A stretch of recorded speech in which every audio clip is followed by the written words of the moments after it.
तो गुरुजी एक चीज हमेशा बोलते थे, दिल्ली में मैंने बहुत कम सुना था उनको बोलते हुए, मंगीदा नहीं हुंदा मल्लीदा हुंदा, मांग के अपने गुरु को छोटा नहीं कर। जिसके पास कुछ होगा वो देगा, जिसके पास कुछ होगा ही नहीं वो देगा। मांग के तो लिया तो क्या लिया। कहते दो तरह के गुरु होते हैं, मनमुखी और मुंहमुखी। एक होते हैं मुंहमुखी, जो जिसको बोलना पड़ता है, आप बोलोगे तब वो आपको देगा। वो होता है मनमुखी, जो बिना मांगे आपको सब कुछ दे देगा। तो मैं मनमुखी हूँ, मुझे कहने की भी जरूरत नहीं है कि मुझे किसका क्या कल्याण। तो बैठे थे तो मुझे कहते नरेंद्र मंगीदार क्यों नहीं हुंदा। तो मैंने जैसे हमारे छोटे से हमारे अपना दिमाग है ही हुंदा, गुरु जी बिना मांगे दे देते हो, ये है वो है, आपको कहने की लॉजिक ही है। तो गुरु के आगे लॉजिक नहीं चलते नहीं कोई। मैं चुप करके ऐसे खड़ा हो गया, मगर गुरु जी इसके आगे तो मैं भी कुछ नहीं बोल सकता।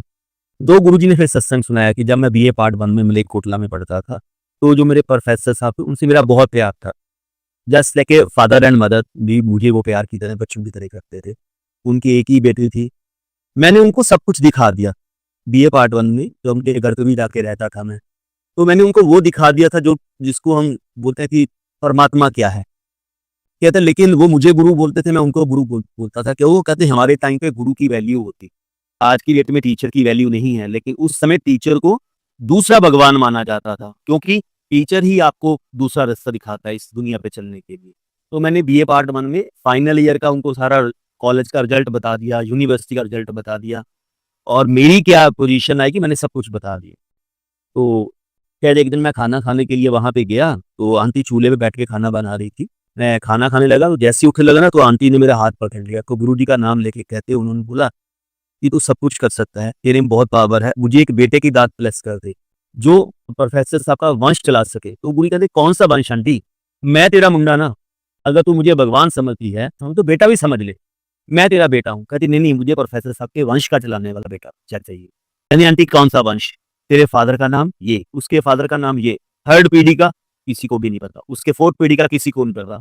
यानी वंश क्या है आंटी, वंश वो है जब तक हम लोग जिंदा हैं, बस इतना ही वंश है, उसके बाद किसने देखा वंश। तो कहते मैंने उनको बहुत समझाया, वो नहीं माने। कहते देख मेरे में इतनी पावर है, मैं सूखी हुई लकड़ियों को हरा कर सकता हूँ, बंजर धरती में पौधे पैदा कर खड़े कर सकता हूँ, इतनी मेरे पावर है।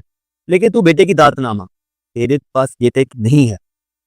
तो कई बार हम गुरुजी का फोर्सफुली करते हैं कि ये जबरदस्ती मुझे दो, इसे जो जबरदस्ती मेरे से लोगे ना, उसका भुगतान भी आप लोगों को ही करना पड़ेगा, मेरे को नहीं करना पड़ता। तो कहते मैंने नरेंद्र 3 दाने मंगवाए, कनक का, एक मक्की का और एक सरसों का, अपने नेल्स के ऊपर रख दिए और पौधे खड़े कर दिए, नेल के ऊपर पौधे खड़े कर दिए। कहते मैंने उसको समझाया आंटी मेरे में इतनी पावर है, मैं नौहां दे उत्ते वृक्ष खड़े कर सकता, पर तू बेटा ना होना। तो उनकी एक ही बेटी थी, जब उन्होंने बहुत फोर्स किया, कहते भगवान भी जो होता है ना अपने भक्तों के बस नहीं होता, जब आप फोर्सफुली उनसे मांगते हो उनको देना ही देना पड़ता है। शाम को प्रोफेसर साहब आए, तो मैंने भी दे दिया बेटा। शाम को प्रोफेसर साहब आए, खाना खाया, तो मैं उनको रूम में लेके चला गया उनके। तो मैं उनके बिंछे के ऊपर बैठ गया और उनको बोला आप नीचे बैठो, आज मैं आपका गुरु हूँ, आप मेरे चेले हो सर, जो मैं आज आपको बात बोलूंगा आप किसी से शेयर भी नहीं करें।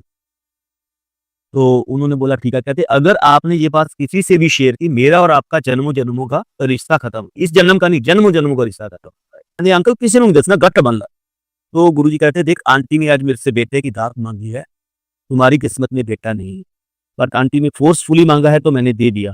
कहते तो मैंने उनको बोला कि बेटे की एज 11 साल की होगी और 12वां बर्थडे सेलिब्रेशन जैसे हम लोग शुरू करते हैं कि 11 पूरे हो गए, गुरु ग्रंथ साहब का पाठ रखा होगा, हरबंस सिंह रागी का ये शब्द चल रहा होगा और एट द स्पॉट बेटे की डेथ हो जाएगी।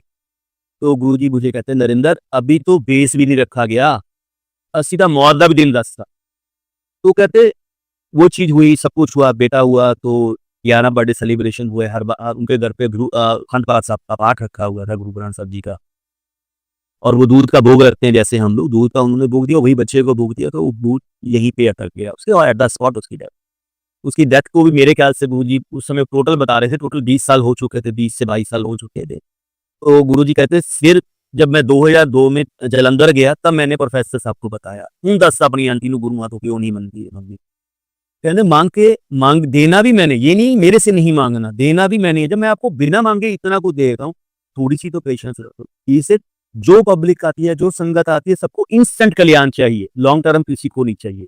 इंस्टेंट जो कल्याण है ना वो शॉर्ट टर्म के लिए होते हैं, 5 साल, 10 साल। जो लॉन्ग टर्म होता है वो इस जन्म में भी और आने वाले जन्मों में भी आपके साथ होता है। गुरु पे विश्वास रखना सीखो, गुरु को टाइम देना सीखो। हम गुरु को टाइम नहीं देते, हम बोलते हैं मैं गुरु जी के पास हूँ, मेरा इमीडिएटली कल्याण हो गया। इसे गुरुओं को भी टाइम देना सीखो। गुरु हर एक का कल्याण करता है। जो भी शरण में आ गया, कोई ऐसी संगत नहीं होगी जिसका मैंने कल्याण ना किया हो।